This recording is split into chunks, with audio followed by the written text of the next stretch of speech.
Hey guys, Cdrama Invasion here, and I'm back to report on all the things. I feel like every time I'm like 1 or 2 days late on these news, there's just so much piling on, even on the day of, but it's fine. I'm here to report on a bunch of dramas that recently got released or was announced, so let's just jump on into it. Lots to cover. First off, we'll talk about Nothing But You, starring Wu Lei and Zhou Yutong, which is a romance modern sports drama. It aired on March 27th with 38 episodes.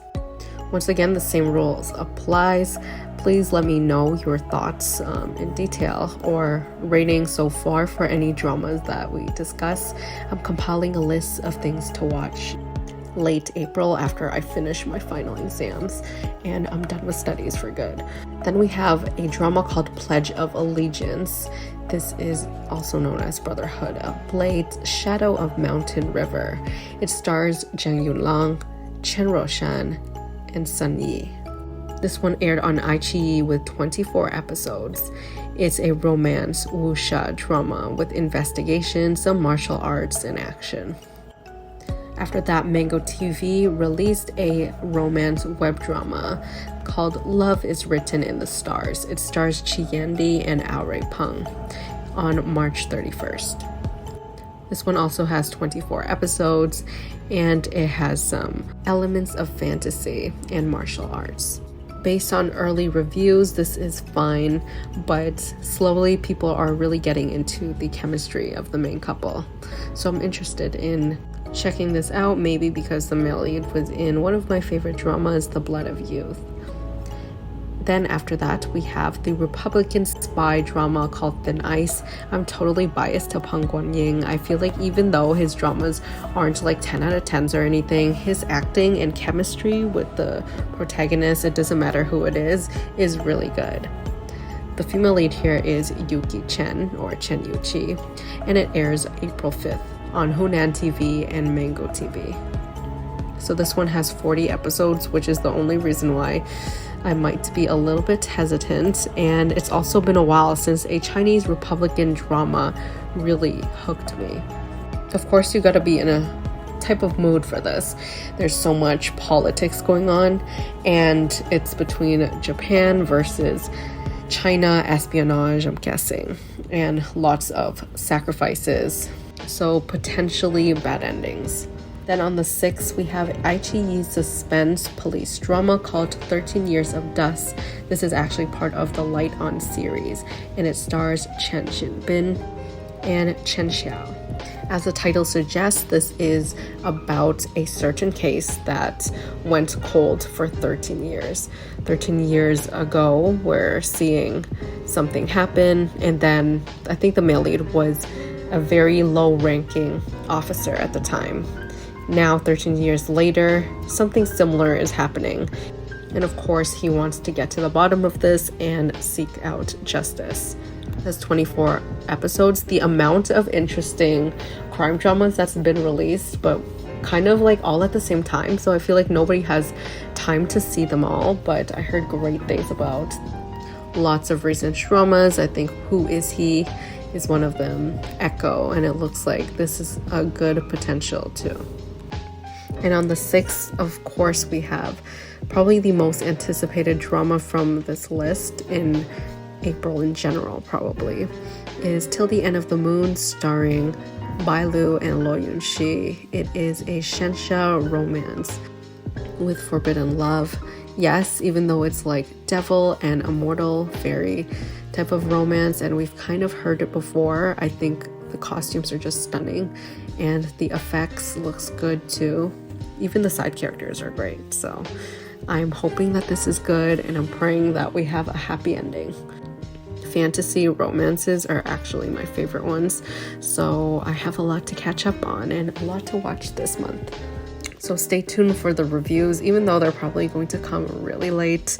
If it's like too late in the game and there's like already half the drama out by the time I start watching, then I'll just have a review probably when I finish it. April 7th, Ode to Joy, the 4th season, which is the one without the original cast. and it's part of their spin-off series starring Zhang Shuying, Yang Caiyu, Jianing, Huiwen, and Li Haofei. This is about the story of 5 women, their lives, struggles and issues in the workplace, finding love, some friendship, of course, cis-man's family drama, lots of great things. So check it out if you're into that genre.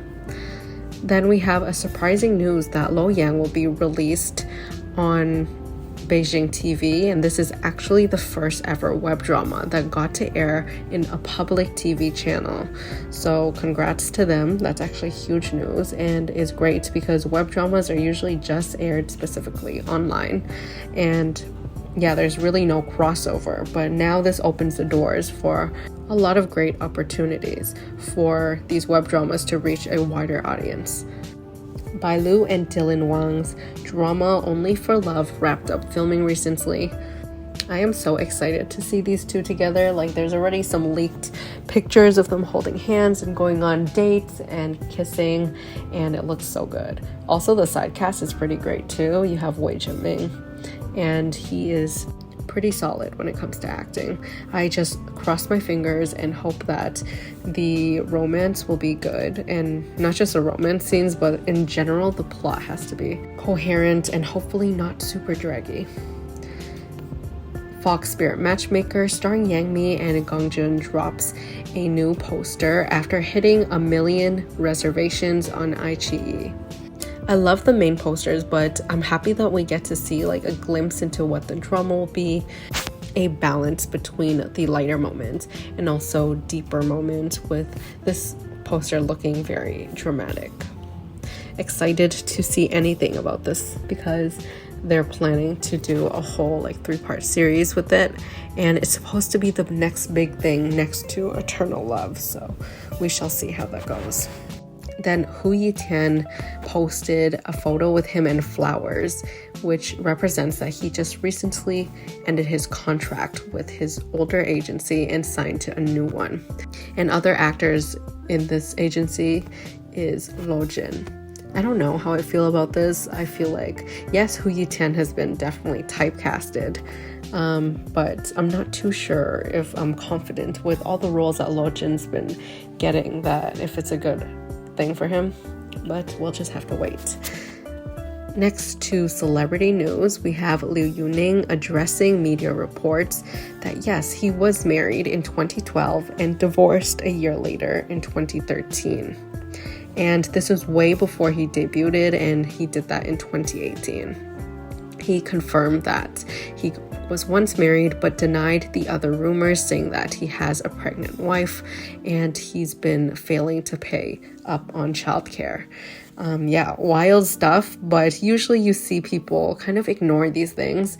Liu Yunning is very direct. I feel like he's one of those actors that is a little bit different. It took him really, really long to get to where he is now. His backstory and childhood is actually very sad. He was living in poverty and did the most just to get by. So props for him for addressing all of this. I feel like he is refreshing in a way where he's not going through agencies or PR teams, and we gotta love the honesty. He also apologized for his ex-wife, saying he's so sorry for the public attention that's given to her, and actually his ex-wife is married with a child, so that's why. But yeah, it's not his kid. Moving on, we have Xiao Zhan's interview where he discussed a lot of changes from his past till now and how his mindset and body grew. So first, let's talk about his segment about appearance. He says, in the past, he could only run regularly, and because he had to play a strong man in some dramas, he had to start exercising. He said that he's so thankful that this habit remains till now, but there are still people that are trying to nitpick, I guess, and always voicing their worries. So he's like, yeah, I'll just answer it for once and for all. I have decided to, destroy my former appearance, whatever that means. So I'm guessing he's just taking things slow, and he just wants people to know that yes, he's working on his health. And maybe I've seen lots of comments saying that, oh, he's too thin, blah, blah, blah. Well, I think this is his subtle way of nodding to that and being like, yeah, I see these comments critiquing me, but I am working on myself right now. And then the segment on his mindset, he says that he realizes now what is the most important thing to him is finding balance. So he's like, some people like me, basically celebrities, will stay forever. Some will leave, some will fade away. But he decides that he'll follow his heart and he will continue to step forward step by step, like climbing a mountain when he was as a child, and not caring whether or not it leads to anywhere.